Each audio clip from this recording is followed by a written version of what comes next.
Does working long hours for little, clinging to the illusion of job security, and looking forward to a 3 week vacations every year, and perhaps a shitty pension after 45 years of hard work sound tempting to you? Yes, in that case, you don't need the summary. For everyone else, let's dive in. Takeaway number one: rich people buy assets, poor people buy liabilities. That the thing are assets. My house is my greatest investment. My house is a liability. If your house is your greatest investment, you have problems. If you want to be rich, this is the main thing that you need to know. It's that simple. I know that you are shouting toward the screen right now in disbelief. Well, why aren't everyone rich then? The equally simple answer is because people in general don't know what an asset is. Let's do a little test. Is your recently bought iPhone an asset? It's not. Is your BMW an asset? Not at all. Definitely not. Is owning a part of the company or a share an asset? Yes, absolutely. It is the house an asset. It isn't. Did you get 4 out of 4? In that case, great job. Then you all probably all already know what I'm about to say. An asset is something that puts money in your pocket. A liability is something that takes money out of your pocket. Let's look at how a rich person act when making money compared to a poor person. The rich get their income and straight away they buy assets. They buy assets such as stock, bonds, and real estate. Now, in long run, these resources will create even more cash for them in the future. The middle class earns their money from a good job, but the moment they get the salary, they spend it on the liabilities, which they think are assets. Possessions such as TVs, cars, and vacation homes. You might look such rich, and your friends admire you for it, but you will never actually be rich practicing this. But isn't it risky to be in stock market? What if there's another financial collapse? It's funny how people somehow justify buying an expensive car which is a guaranteed money loss, while they think that buying in a financial asset is stupid because you might lose money. It's crazy, right? Takeaway number two: the power of corporation. The rich should pay more in taxes to take care of the less fortune. Taxes punish the productive and support the unproductive. I guess you all knew the story about Robin Hood. You know, the guy who takes money from the rich and give it to the poor. Inspired by this tale, the poor and the middle class invented taxes. The purpose is to create a more equal society where everyone is included. The problem is that the rich they are too smart for this, and in the long run, instead of taking from the rich and giving to the poor, the effect has become more like they are taking from the middle class and giving to the poor. Rich people are too smart for the system, and they find all the types of ways and vehicles to protect their hard earned money. One such vehicle is corporation. Corporations are good for two things primarily. First and foremost, it allows you to pay less tax. The number one expenditure of the average household is tax. It isn't uncommon for the people to work between January and May for the government. The people often pay up to 40 to 50% in taxes. People tax before they get their salary, when buying things, and even when they die. Warren Buffett, who is the third wealthiest man on the planet, is famous for paying less tax than his secretary. What a corporation allows you to do is to pay for the expenses before paying taxes. You are also allowed to deduct VAT from the sales by the same amount as your procurements. This effectively allows you to buy stuff for as low as 50% of the original price. For instance, an expensive dinner together with your girlfriend could be bought with your company and be half as expensive for those who without a company. Nah, just kidding. Don't do that. Would be illegal, as the dinner had nothing to do with your company. The second thing that corporations are good for is to protect yourself from the personal lawsuits, which could be devastating for the personal finance. You are protected from such risk, and the downside is limited to your company, not your personal wallet. Imagine that you are a shop owner that is selling boat supplies. A group of Vikings raid your shop and steal everything: your oats, your best wood, and your sexy secretary. The family of the secretary decides to sue for being irresponsible. Who in the world would announce free meat outside their shop during the times of the Viking invasion.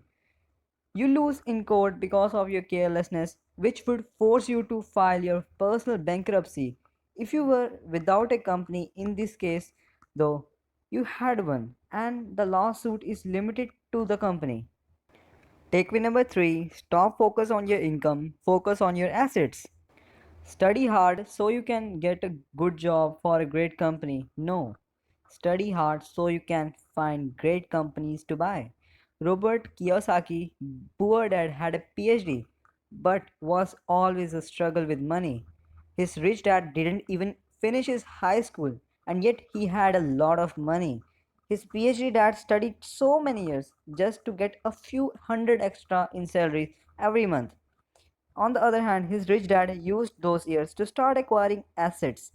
The rich focus on the asset column, while everyone else focus on their income statements. I find this to be an interesting problem. If the average person were to get a pay cut at 2%, he would be furious.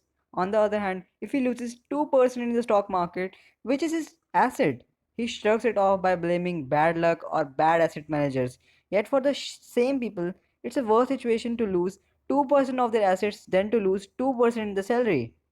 Salary level are taken personal, while asset level are not. This is a common problem for the poor people. Start to take responsibility of your investment decisions. Takeaway number 4, don't diversify with too little money. When it comes to money, just play it safe. No, learn how to manage your risk. There is no reason to diversify your portfolio. If you only have a small fortune, if you want to become rich, you must first be focused. Look at the top 5 richest persons in the world. They are ranking from 2018. Jeff Bezos' net worth $112 billion, owner of the Amazon. Bill Gates, net worth of 90 billion, my owner of the Microsoft. Warren Buffett, net worth of 84 billion, owner of the Berkshire Hathaways. Mark Zuckerberg, net worth of $71 billion, owner of the Facebook. These people become rich not by become or being diversified, but by being focused. Don't do what the poor or the middle class do, which is to put their few eggs in too many baskets. Instead, focus and put them in a few ones if your saving are small compared to your annual salary. I think this is especially true. Aim to get a yield that will have an impact on your life and go for diversification as soon as you have acquired wealth that will be tough to earn back through your daily job. In financial theory, it's argued that diversification reduces risk, but I would argue that risk is a result of uncertainty, which in turn is the true consequence of the lack of knowledge. Stay focused and you will have time to gather more information about each of the other investments and in turn reduce your risk while keeping a high potential. Takeaway number 5, educate in the personal finance.